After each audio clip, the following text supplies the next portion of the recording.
Good evening, everybody, and welcome. It is a Monday night, and we want to thank you all for taking time on your Monday to come and join us and hang out with us and maybe make fun of Cubby since he decided not to be here. Well, Cubbie's right here. Is he?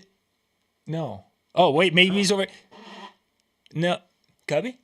Cubbie? Oh, Dan, I don't no. think he's here. You know what? You know what I think happened? He thought he was coming to visit you in Minnesota, Yeah? and he ended up in Rochester in New York. New York instead of Rochester and Minnesota. Yeah, We and must. and he's and We he's need to still get him. driving or We need something. to get. We need to get one of those printed atlases for him because he probably, is having a little problem with the atlas on the phone. Well, he just said go to Rochester, and And off and he went. he just then he's like, I'm gonna hop in the car and I'm gonna go. And actually, kind of a neat thing tonight with going to Rochester, he's going to be seeing one of the probably the icon, one of the early icon industries for the mobile DJ market. He's going to be having dinner, or he might have even already had dinner with Mike Bonacorso. I think maybe it's tomorrow night. But Mike, for those of you who have no idea who this is, was one of the founders of the Mobile Beat magazine. And it was very instrumental with bringing a DJ convention to Las Vegas and creating a successful magazine and convention out there. So he's was hugely instrumental in really changing many of our lives in the DJ industry. So he's a fun guy to talk to. He's been around for a few years, and he's seen a lot, written a couple of books about it. And so Cubbie's going to have a good time catching up with Mike tonight or tomorrow night. I tried to convince him to come see me, and he just wouldn't do it. Yeah, he's like, what have you done for me lately? I know. And it's like, I know. I gave you an 8 home. It's like, come on, Cubbie, I gave you an 8 second count that one time before we went live. Yeah, it kind of stuck up on me quick tonight. Sorry, Dan. Okay. Well, to be honest with you, I was looking at the time. I was like, oh, we still got another minute or two here, and all of a sudden you're like 3. I'm like, okay, maybe Well, not. it's because of the lag that we have a 30-second lag that gets to the different spots, and so it almost comes out perfect on YouTube when we start that way. So crazy stuff. So tonight, hey, Robin's with us. Thank you for being with, and I see we got a bunch of people coming in there. If you guys want to just have any questions, thoughts, comments, put them in the chat. I'll be seeing many of those. Dan watches the YouTube chat, and so we'll be engaging both this way and that way and this way. It'll be great. So before we get with tonight's questions, Dan, I just wanted to let you know that I am technically and officially unemployed from the post office tonight, because it's one of those things. For those of you who aren't familiar with the post office, well, let me back up. For those of you who didn't know, I am a postmaster in a small town here in central Minnesota. And you can work for 51 weeks, and then that last week of the year, you basically end up having to take the week off. So then you can start the next year, because if you work 52 weeks consecutively, then you would become a career position. And this is a weird negotiated things with the unions. So this is my week off. So I am going to go and remodel a bathroom. How exciting is that? Woo! And you're going to record some of it for the weekend handyman? I probably can, because there's going to be quite a bit. We're going to be taking out some stuff, but we're going to be putting in a hot tub. So we're going to be doing some wiring work and some obviously plumbing. We're going to be putting in a shower surround and creating a shower area there with that tub. New cabinetry, new mirror, new everything. So basically, things are going to be in the same areas, but they're going to be a completely different look because of different colors and different elements to it. And so it should be pretty neat, but next Monday, I'll probably need to be napping when I go back to the post office. I'll probably need to nap at the office just because I'll be tired. So. Well, listen, I'm just glad that you waited until Minnesota, got a little bit above freezing, because that outhouse, it would be, that would would get pretty cold. That would not be a good thing. That's for sure. Yeah, that's for sure. So, all right, I need to get my question marker up. Where is that question marker? There we go. So, Cubbie's off. Just Dan and I, and we're going to dig into some of the DJ questions that have been out there on social media. So we're going to put our marker in and get going tonight.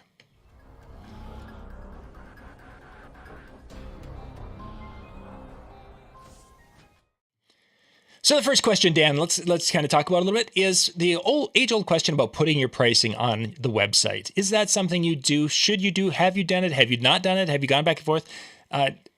Give us some thoughts. What have you done with that? I just realized when Cubbie's not here, that means I got to answer all the questions Pretty much, first. you're going to answer, and I'm going to come and contradict whatever you say. Of Makes it a lot easier because usually if you take one side and Cubbie takes the other, then it's like, well, what do I go? I mean, it sounds like I'm just dogpiling. But this way, whatever you say, I'm good.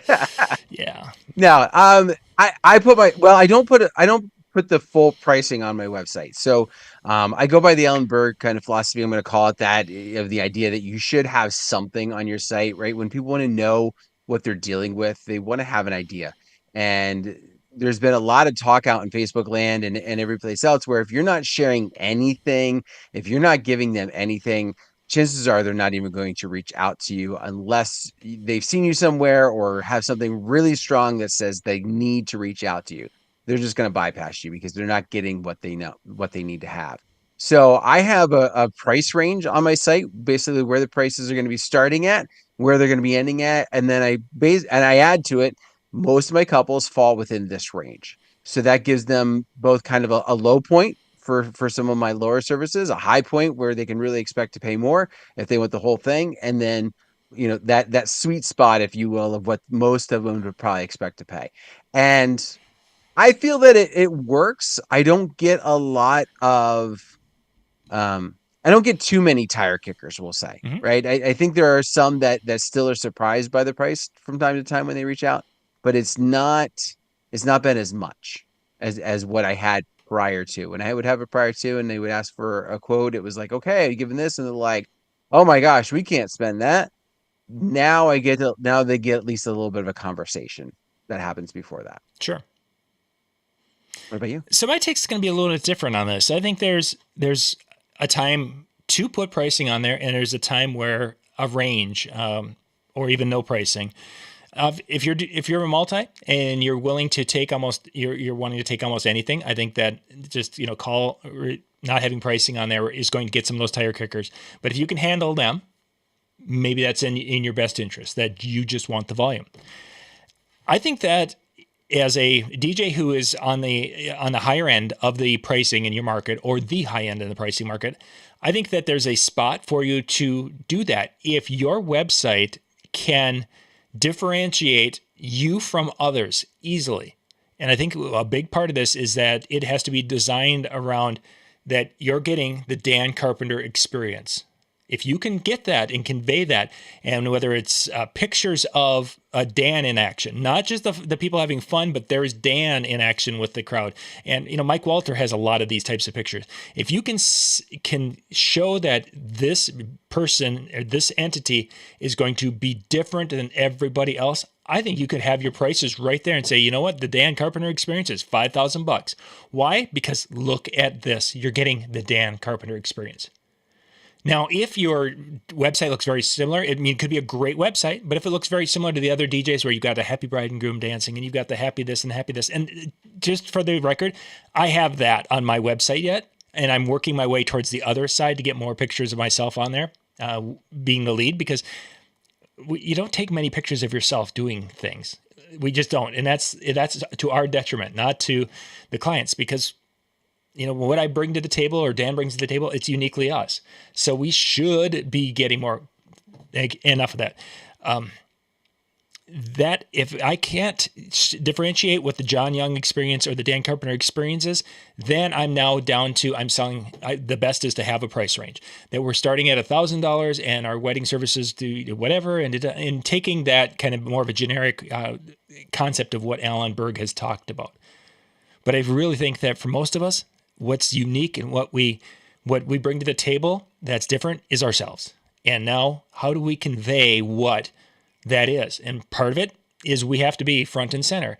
And I had a mutual, a friend of ours that I had this conversation with about 3 or 4 years ago, Dan, and he's like, "I'm butt ugly," and this wasn't Cubbie. Don't say this was no, but it was really me. But I appreciate you keeping it third party. Yeah, exactly. But he was saying, I'm butt ugly. Nobody wants to see me, and it's like, that might be true, and maybe you got to have somebody do a little loving of the pictures, whatever. But you are the one who creates. You are the one that brings this, and people are going to want to, see that, okay, this person, why they're different is because they are who they are, and somehow you got to figure it out. And I don't know what that answer is different for different people.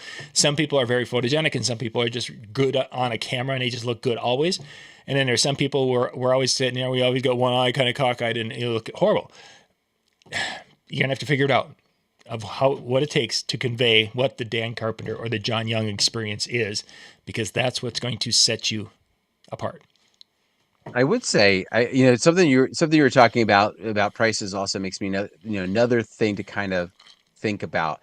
If you're one of the highest in your market, this can be another way, not just in maybe in your web design, which obviously needs to be helpful with that. But if you put your prices on your site and you're the highest in your market, when couples see that, it's like, oh, why are they? Why are they over here at $3,000 when the last DJ that I got a price from was at $1,000? What am I getting for $3,000? Like you're gonna get some people that are gonna be like, no way, that's out of my price range. Like I'm not even gonna go to it. But it kind of takes that air of this person who doesn't maybe know what you are and what you're capable of, and it makes them go, oh, they're in that upper price range. So if I want to have that for my wedding, if I want to have that type of, celebrity status, we'll say, or that exquisite type of taste, maybe I need to find out a little bit more about them. Maybe I need to inquire, and then that's where you then have to really present yourself to be, showing that you're worth it. But I think there could be another piece there where if you're in that middle of the road, they're getting that middle of the road from everybody. So having that price specific you have to have those other pieces to flush that out. And I think that point is a great point, because I've experienced that in the car world. When we were looking for a car a number of years ago, when we were kind of back and forth, and it's like, okay, so we're probably going to be spending about $25,000 on a car to get a nice used car. And then we're like, well, the guy's like, well, I've got this $35,000 used car that's really, it's like, I don't want to spend that much. But what makes that, all these others are in the same model year, same miles, and they're here. And why, what's up with that? And before long, you found out what made that one different. Was it worth the extra $10,000? That was a decision that we had to make at that point in time. And you could see that there was definitely a difference. But it was something that if they would have just said, oh, come on in and we can talk about it, and we won't, but it was literally, it's like, hey, our version of this is going to be this. And if you want more information about it, to come on in, take a look at it, but that's what it's going to be. So it was, should we? I'm curious.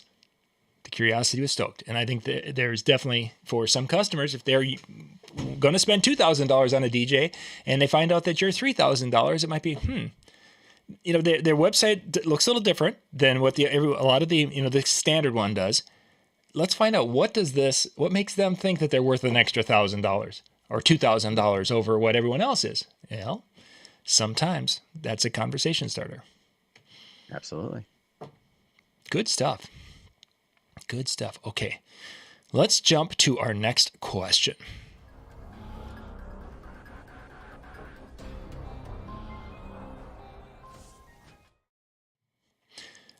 So the next question, Dan, I saw this one online, and I thought this would be not so much that we could actually answer the question, but it would lead to a really good discussion. They're wondering how many songs basically a person would feel comfortable with going out to an event, kind of a minimum amount of songs to have on a computer for an event. And I kind of thought back to, because we've been using computers for a number of years, they have this thing called a play count on those. And have you ever gone back and seen how many songs you have played? No, I purposely avoid it. Okay, so I did this, and it was done actually back. When did I start using Virtual DJ? 4 or 5 years ago, and when MJ started with us, it was after MJ started doing shows with us, so that probably been 5 years ago. No, probably 6 or 7 years ago. Longer, yeah. Yeah, so it's been at that point.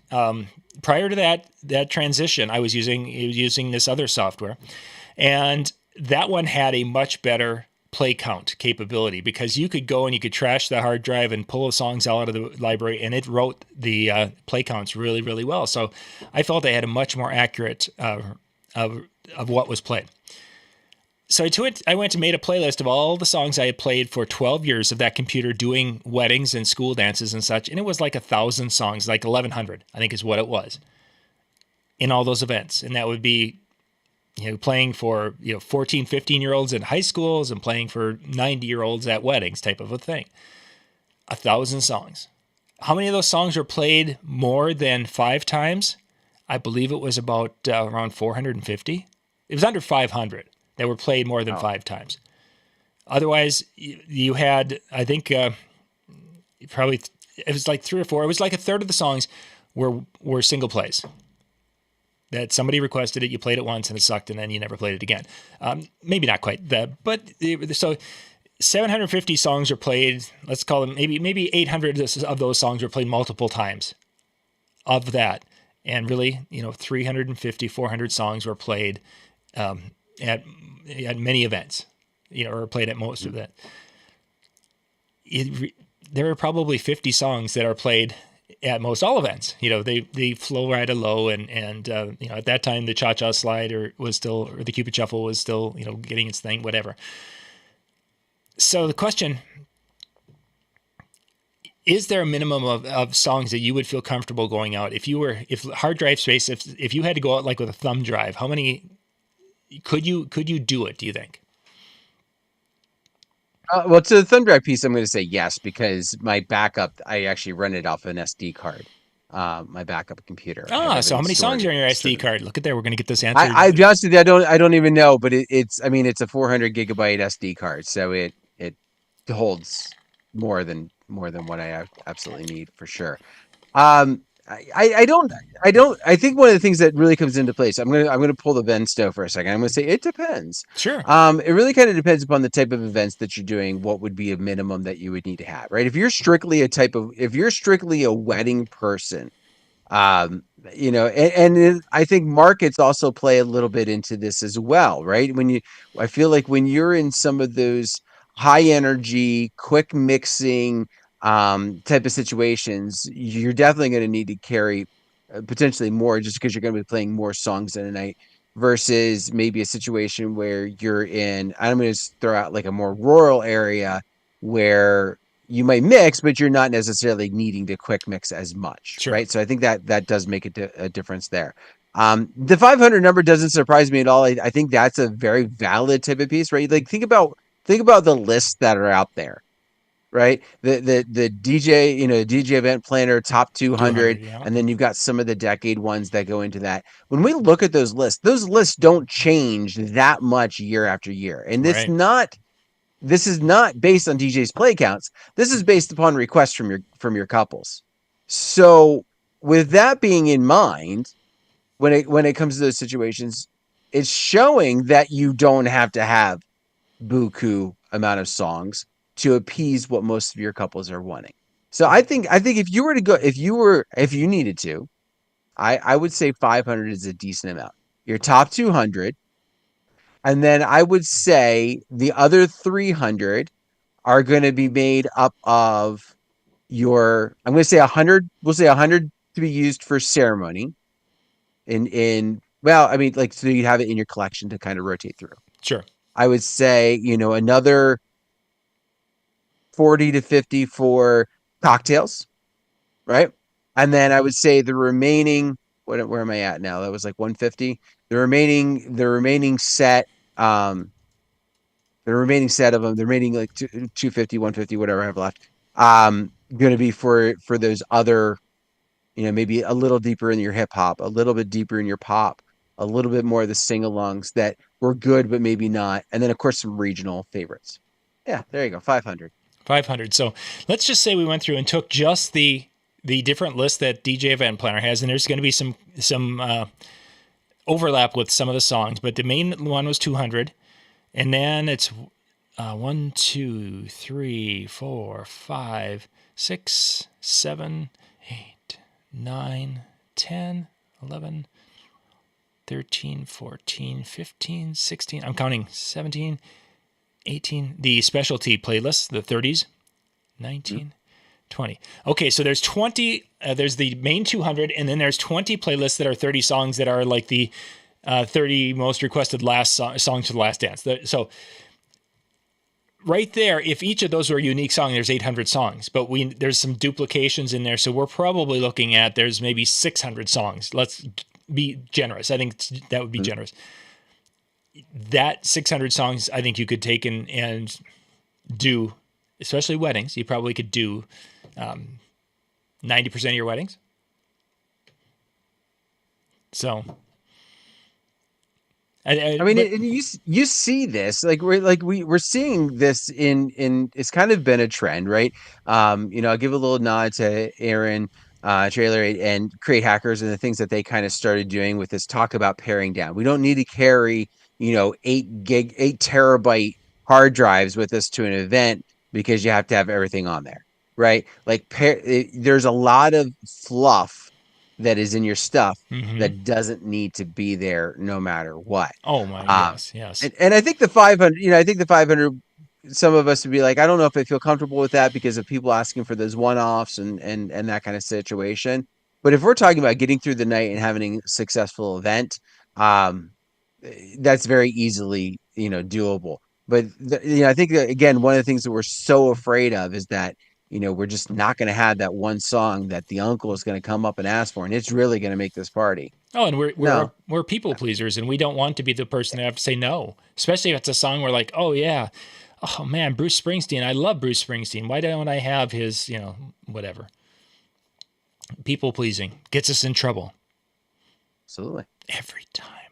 I'm glad you went with more than however much is on that album you always continually show us. You notice I haven't used that or mentioning the software, so I'm just going to continue on my new path.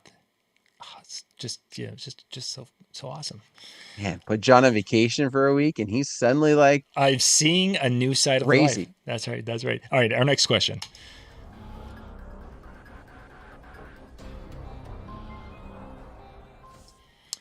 All right, for the next question, I don't have this fully like that. The question was, which one would you go with, a white DJ booth or a black DJ booth? Do you have both colors? No, not anymore. Okay, but at one time then you did have. Well, yes, and I could also put it this way. At one time, I still actually do. I take that back. My booth has the ability to be, I'll call it penguin. Okay. Where it is white shell and black panels. White shell with black. Some people call it tuxedo. Yeah, I'm going to call it penguin. That'd be kind of cool. Yeah. So what are you using now, and why did you make the decision to use all black? Well, no, I'm using white now. Oh, see, look at there. I even guessed wrong. Wow, this new side of me is just completely a flutter. So my originally I had black and it was, I'm going to go more from like the facade type of setup, right? I had an all black facade that was covering everything up. It was solid. It wasn't even like the scrim type of piece and whatnot. But when I went to the booth, the first one that I created, for those of you that remember back when I did it, I actually made it white trim and made it gray. Because I was fearful of the all white type of setup, because at that point, sometimes I was having, some weddings where cream was the color, right? Like, and you're like, oh, but if I'm bright white, now I'm just going to like stick out even worse than if I was black, like all black. So I went with like that gray type of look also to kind of blend in, and that worked really well. But when I went for the new one, what I was noticing was this trend that has really stuck around has been white, in a lot of instances. Now, I have black speakers, which is why I've actually gone white booth, because I want kind of that tuxedo type of look to it. Okay. I'll use tuxedo more than penguin. I want that tuxedo type of look to it where you get a little bit of both. I'm not all black, and I'm not doing everything white. Can I just refer to it as confused? You're confused look? What was that? Can I just refer to it as your confused look? You're not sure which way. Okay, good. Sure. But I wanted it one of those situations where, one, I didn't want to purchase everything over again, and I didn't like it where I was almost too hidden, right? Because you've been in some of those venues and it gets Mm, dark, and then you've got your dark setup, and it's almost like you're stuck in a corner or in a shadow. And I didn't necessarily want that either. So that was good part of point. the reason that led me to the white booth. And then I had the Danny Max, which is at the time when I purchased only had the white version with the little black beaded edging or whatever you want to call. So that was also one of the reasons why I went that direction.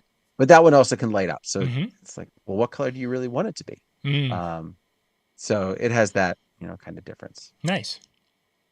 But you're not. Well, see, I've got a full white show that is the white scrim that we use on this table. I prefer the table because I can get that up to 40 some inches and I can break everything down and haul it in my Subaru. That's kind of how I go. So I have a full white show with the white lights and the white speakers, and then I have a full black speakers and the light trees and everything. I thought I was going to be using the white ones a lot more than I do.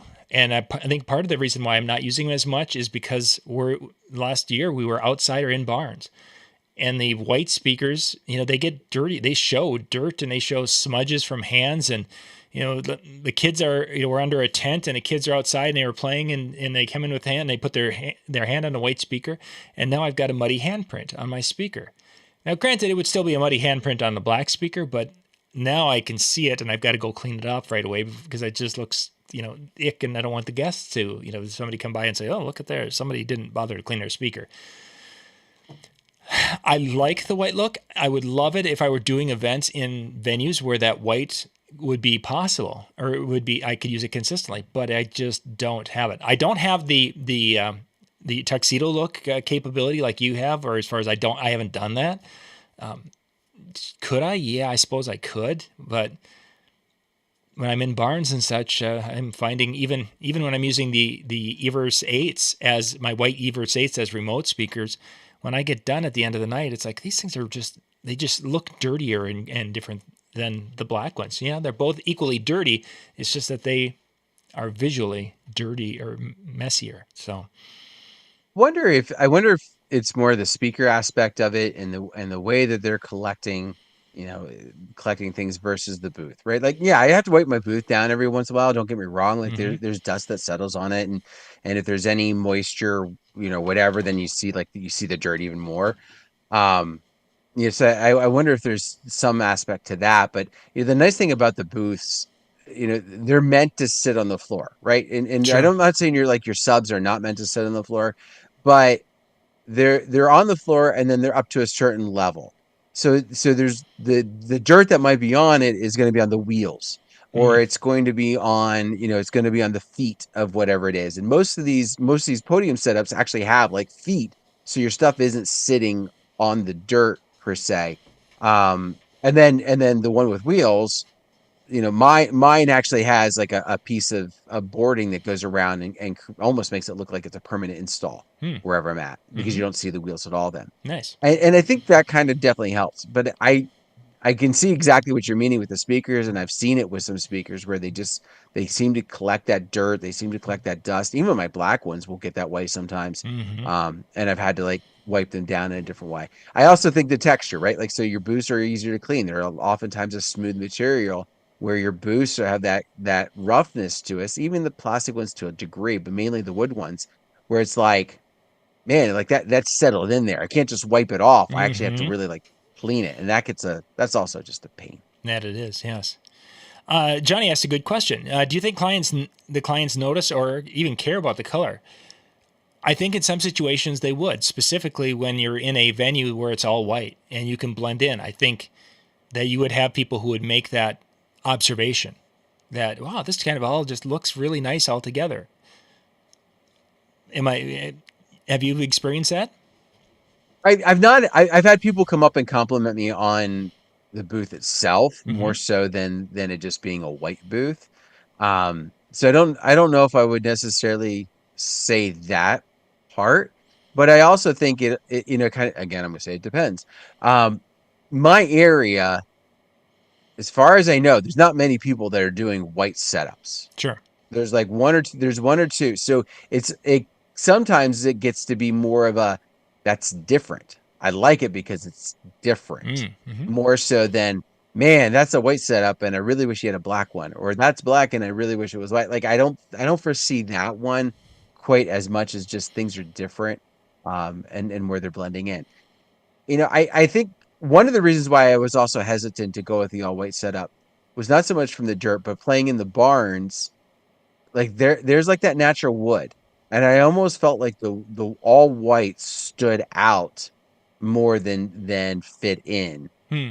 Which is why the first booth would actually had that gray paneling. It was actually a gray wood paneling that I put, Sure. because I wanted to be able to blend in the barns, but then I also wanted to be able to blend in the ballrooms. I wanted to be Mm-hmm. able to kind of fit both worlds. Um, and so that is something to think about, right? Like if you're in mainly barns, there's not a whole lot of pure white. Right. So is it gonna stand out more for you there? But I think clients, they do care to a degree. I don't think they're gonna care. Like sometimes we hear that question of like, oh, the clients care because they're gonna pay more for that. I don't think that's the case. Right. But do they appreciate the look, or do they appreciate what you set up? That I think would make a difference. I had one the very first time actually that we intentionally ran a fully white show, white look. They wanted that. That's one of the things they had asked about, and they did appreciate that, and they were like, "This is so awesome." That was one of the times, and then I had a second time where the bride noticed it, and she talked about how cool it looked, and she really liked it, but I bet no one else in the room even knew or cared. It was just for her. She just like, this is so neat. Yeah, and that's been it. Otherwise, you just don't. I'm waiting for the Hawaiian shirt craze to come to the. Yeah, that would be awesome, man. The scrim on my speakers is Hawaiian shirt. It'd be awesome. Make it happen, Day. Make it Yeah, happen. I yep, want pictures. exactly. Yep, get pictures and then we'll sell them. It'll be great. It'll be great indeed. Okay, let's jump to our next question.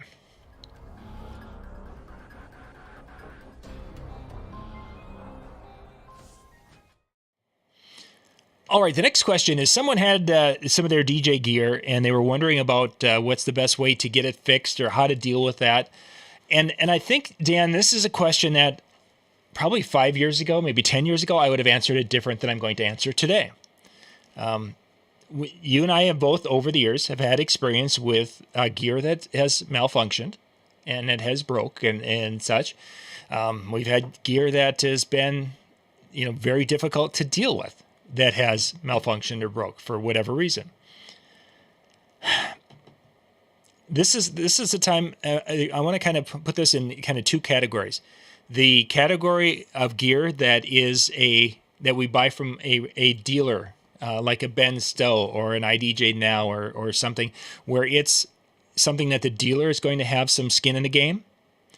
And then I think there's the other side of it where it's basically kind of a direct from manufacturer type of a purchase. So, with that being said, a few years back or 10 years ago, I would have basically have said, don't bother with the direct from, leave that alone. It's junk, because much of it was. Go over here, buy from a dealer, and you're going to have them stand behind it. The gear should be better out of the box. It should be more reliable, and you probably are going to have better results. That was 10 years ago. How do you feel that is today, Dan? This is a loaded question, but you know what? We have one gear manufacturer sponsor, and that's it. Yeah. So it's not like we're going to be for those of you who are like, oh, they're not going to give an honest answer because they've got a lot of sponsors. For those wondering, Electro Voice is a sponsor of us, and I will talk about a repair with Electro Voice here in a little bit. Yeah. I'm with you, and with you in a lot of aspects. So first off, to the point of getting it fixed, I think it's worth, as we're continually seeing costs going up. We're who knows what might happen down the road? Will production slow down because of certain things? Is that going to create a problem? Um, I think it becomes important in some aspects to consider gear being fixed because getting a replacement part might be more difficult. Getting a replacement like keys might become difficult. However, I will say that the cost of some of our items and what it takes to have them repaired is a lot closer maybe than what it was before. And what I mean by that is, I had a pair of, or I had a light that it malfunctioned. It was under warranty, no big deal. I'm sending it back. They're covering all the shipping. They're covering everything, right? But I got an idea of how much it costs just to ship this, let alone what it was going to cost, if I was paying for the repairs. And I'm like, man, if I had to do this twice, I've almost bought a whole new light. Yeah.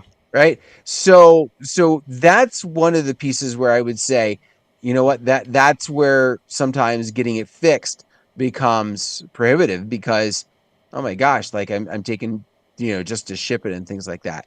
But the other piece that I'm going to throw out is the time it's taking to get things fixed. This is the piece I think that is more frustrating than anything else. All right. And I realize in some of you are like, Dan, you're talking in circles. First, you tell us you should get it fixed. Now you're going to tell us you shouldn't get it fixed. I think depending upon the reason why you would want to have it fixed, right? But I had the light that I sent out for warranty. I sent it out. It was probably a month ago. They they got it almost immediately. Within a week, I got an email that said the part won't be here until the end of April. So I sent it in February. 2 months later is when the part is going to come in to do the repair. Yeah. And this is from a reputable company. This is not a fly by night. This is not somebody who's bringing in Chinese, direct from the manufacturer, slapping their name on it and sending it out. This is, yes, it comes from a Chinese manufacturer. I realize that, or it's a U.S. company with a Chinese manufacturer. I get that part. But that's done differently than someone who just buys a bunch and then slaps their name on it and sends it. That shouldn't happen. I think, John, you and I talked about this when it came up. My belief is they should have extra of their product of Yes. the 15 most breakable pieces on the light, and they should have those in stock, or they should have some extra lights sitting around for parts.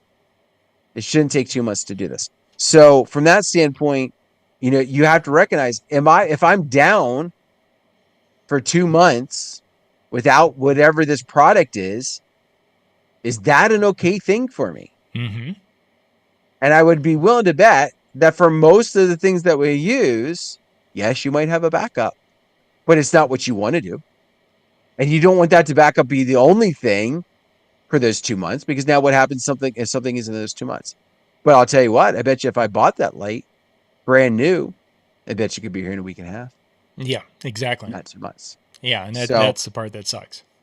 Yeah. So there's my non-answer of, if you're doing it to try and protect your investment because you spend a lot for whatever it is, especially our speakers, our controllers. Oh my gosh, they're getting so expensive right now for quality pieces. The repair piece makes sense. But for your items that either you're going to be replacing a little bit more often, or the buy-in price is lower, be prepared just to buy new. It's going to be cheaper, it's going to be quicker, and you're going to have the best thing you can. So my Electro Voice, I had an amplifier in one of my Electro Voices. The amplifier itself was fine. It was where the IEC cable goes into it. Somebody had hit that and snapped it, so it was broken on the inside. And technically, I could have opened it up, taken that out, because it was a couple of solder points. I could have put a new one on there. It was within my capability, and it's a replaceable part. But it happened under warranty, or during the warranty time. So I called Electro Voice. They sent me down to Omaha, I think it was, is where the repair facility was that I was in contact with. And they're like, okay, you can send the whole speaker, or you can do this. Like, yeah, I'm taking that amp plate out, boxed it up, sent it down. They sent the new one back and put it back in, and everything's good to go. Reputable speaker company. I've tested, for some of you have seen some of my videos, I've tested many Chinese direct speakers, and some of them are horrible. One came and it had a tweeter that I would assume that it was just some sort of weird overload, because it was completely dead in the water. And it's like, okay, so how would you fix it? It's not working. And they're like, well, can you send the speaker back to us? It's like, I sent a call tag. I suppose I could. And they're like, no, you can mail it back. We paid for it to get to you. And again, they wanted me to do a demo video. And it's like, no, I'm not going to pay to fix your speaker. It's like, if you want to send one out, I'll even go as far as to put it in and do that. Well, we don't know if it's actually blowing, and we want to test it, and da-da-da-da-da. And I ended up dumping the thing. I think I sat in on a shelf for about 2 months, and I didn't hear back from them, so I got rid of it. Some of those experiences tell you the difference between a reputable company, as Dan was talking about, and a company that may not be as reputable in that. Getting with some of the lighting, I own some of the name brand lights, and then I own some of the, we'll call it off-brand lights, and you've seen some of the videos on some of those lights.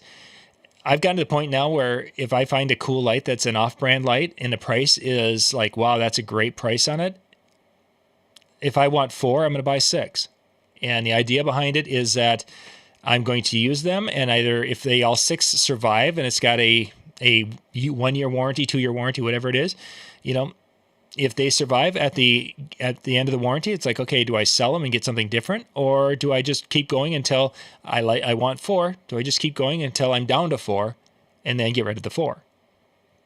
And that's literally where I've got. I have 12 moving head fixture lights out there that are big fixture lights. 6 of one and 6 of the other. And my plan is to use, I want 4, because the 4 sit on the totems. And so far, all 6 have been fine with both of them, because we don't use them all that much. But that's the route I went. I could buy those 6 and their flight cases. I bought those cheaper than I would have bought in some of the American based companies that were selling a similar light at the time. Are they as smooth with their stepper motor? Are they as maybe not, but I'm still 6 of them. Less money invested, and I have, they're in the road cases, and they work fine.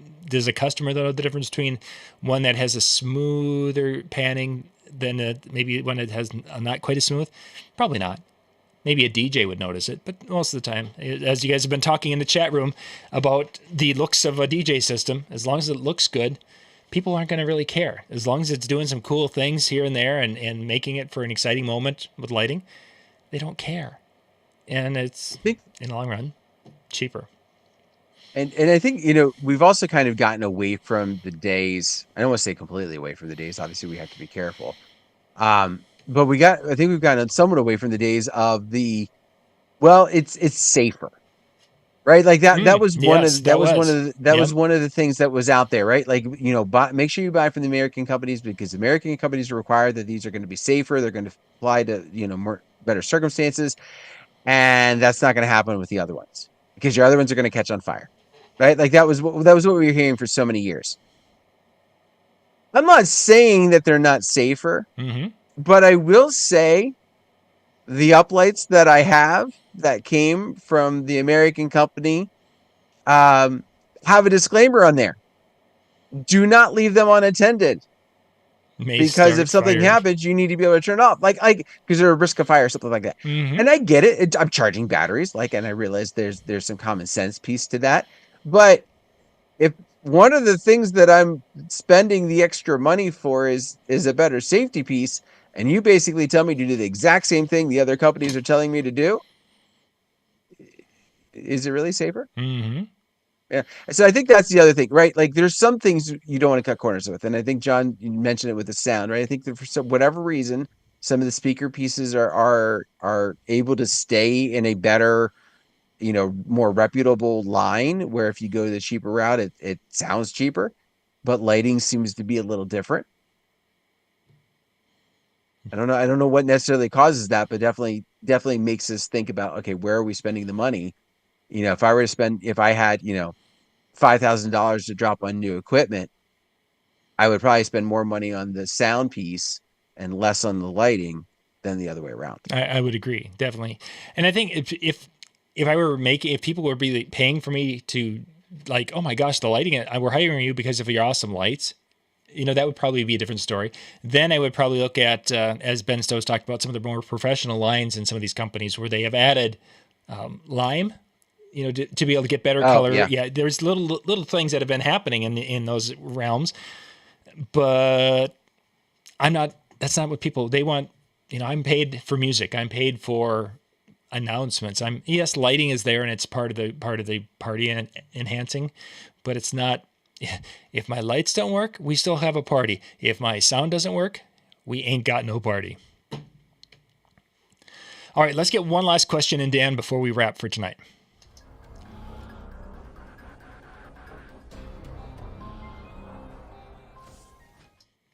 Okay, the final question for tonight. Someone was wanting to get the thoughts on tube lights. And Dan, I'm going to let you answer this more because you have them. I'm just going to cover why I haven't jumped at those, because I have been in a room, I've seen them, I've touched them, I rubbed them up and down. So it's not like I've never seen them before.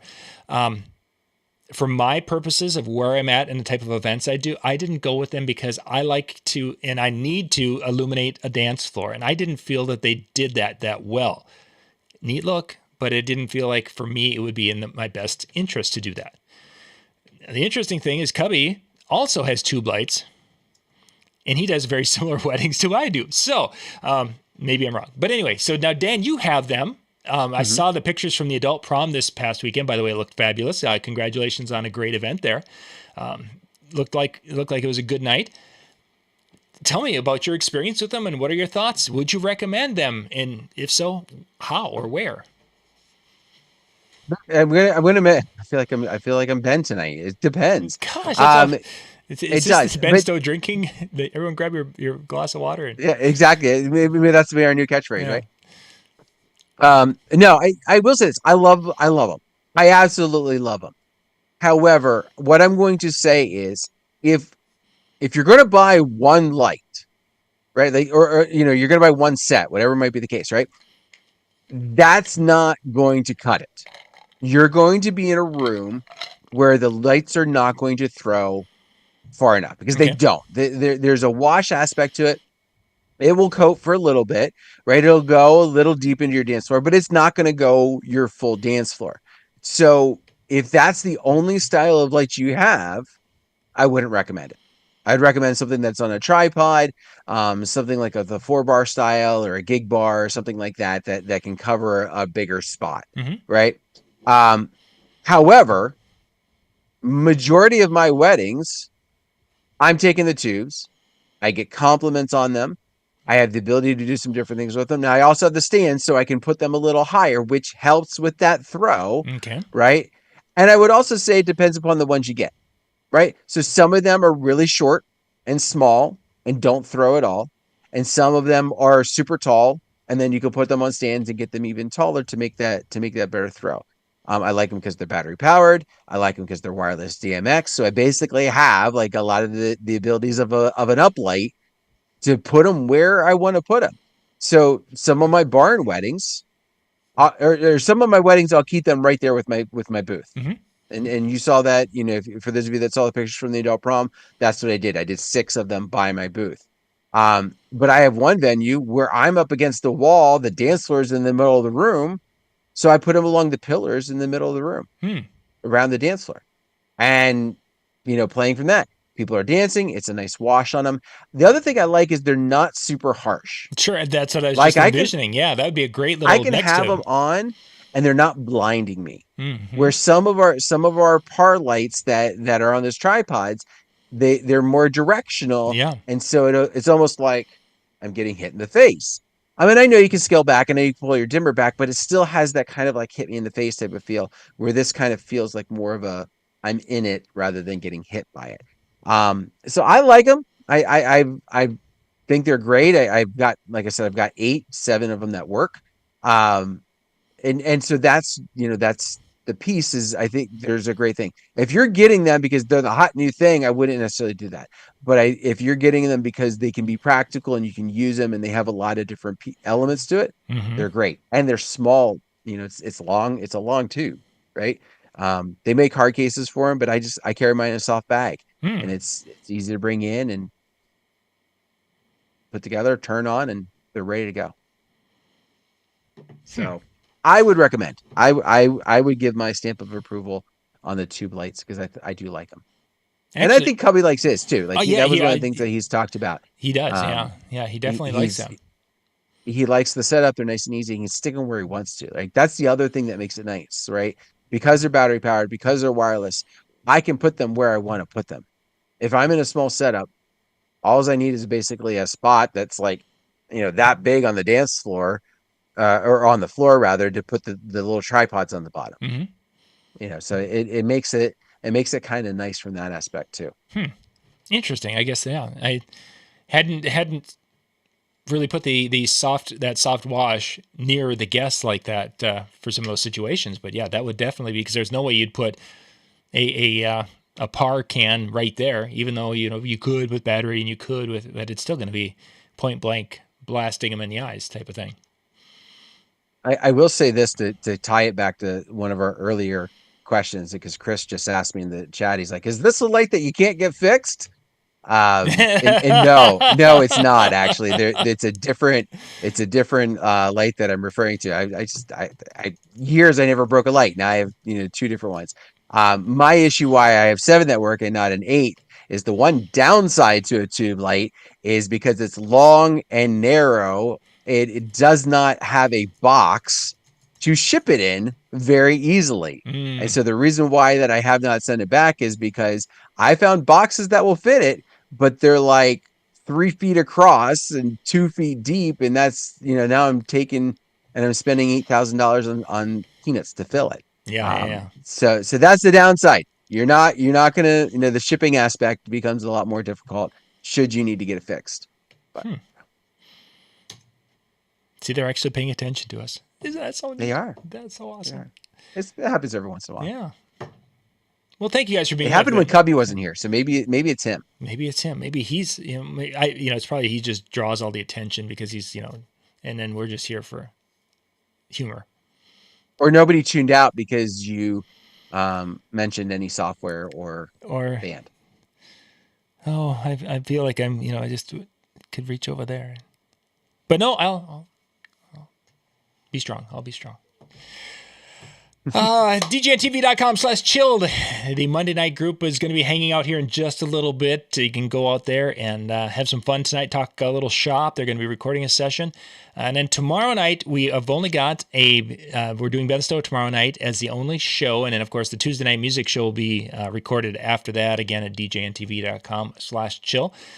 We'll be doing that. And Wednesday night, there'll just be a single show. And then, because I've got kind of a busy week and I'll be playing and doing bathroom remodel stuff. So not going to be doing a ton of shows this week. And then, we'll be back again with our regular schedules and such next week. So no, Monday night's going to be Monday night won't be Monday different, night won't be next week. Yes, because I've got my township stuff. For those of you that have heard me, I'm out and Dan's out and Cubbie's probably still on vacation or something. I don't know. He's always got some.